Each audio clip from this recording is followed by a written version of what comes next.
غیر قانونی طور پر مقیم تمام غیر ملکیوں کو پاکستان چھوڑنے میں صرف 3 دن باقی رہ گئے ہیں۔ 31 اکتوبر تک غیر قانونی افراد کا ہر صورت پاکستان سے انخلا ناگزیر ہے۔ حکومت کا 2 ٹوک موقف، تاریخ گزرنے کے بعد کوئی نرمی نہیں برتی جائے گی۔ غیر قانونی غیر ملکی افراد ہوشیار، نہ تاریخ بڑھے گی نہ سنی جائے گی کوئی پکار، وقت سے پہلے جائیں، پریشانی سے بچ جائیں۔ پاکستان میں مقیم غیر قانونی باشندوں کو قانون نافذ کرنے والے اداروں کی جانب سے 31 اکتوبر کے بعد کسی قسم کی رعایت نہیں دی جائے گی۔ غیر قانونی طور پر مقیم افراد کو مزید 1 دن کی بھی مہلت فراہم نہ کرنے کا حتمی فیصلہ کیا گیا ہے۔ وزیر داخلہ سرفراز بگٹی کا 2 ٹوک اعلان، کہا غیر ملکیوں کے انخلا کی مدت میں توسیع کا کوئی امکان نہیں۔ ہماری طرف سے ابھی تک ایکسٹینشن کا کوئی پلان نہیں ہے۔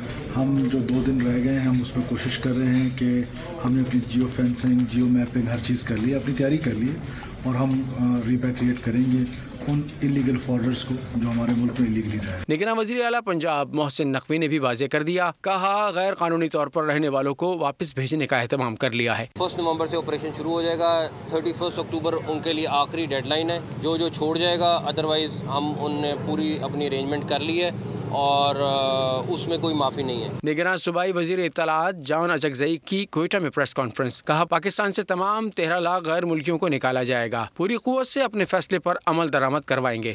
پاکستان سے تمام غیر قانونی طور پر رہنے والے 13 لاکھ غیر ملکیوں کو نکالنے کے فیصلے پہ کوئی نظر ثانی نہ کرنے کا فیصلہ کیا گیا ہے۔ پنجاب کے صوبائی نگراں وزیر اطلاعات عامر میر نے کہا کسی خاص کمیونٹی کے خلاف کوئی عمل نہیں کیا جا رہا، صرف غیر قانونی طور پر پاکستان میں رہنے والوں کے لیے ہے۔ صرف ان لوگوں کو ڈیپورٹ کیا جائے گا جن کا سٹیٹس غیر قانونی ہے۔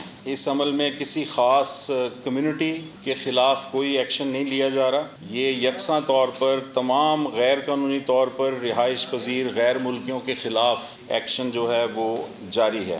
ملک بھر میں غیر ملکی غیر قانونی مقیم افراد کے خلاف کارروائیاں جاری ہیں۔ پشاور پولیس نے بھی تھانہ تہکال کی حدود سے 4 غیر قانونی رہائش پذیر افراد کو حراست میں لے لیا ہے۔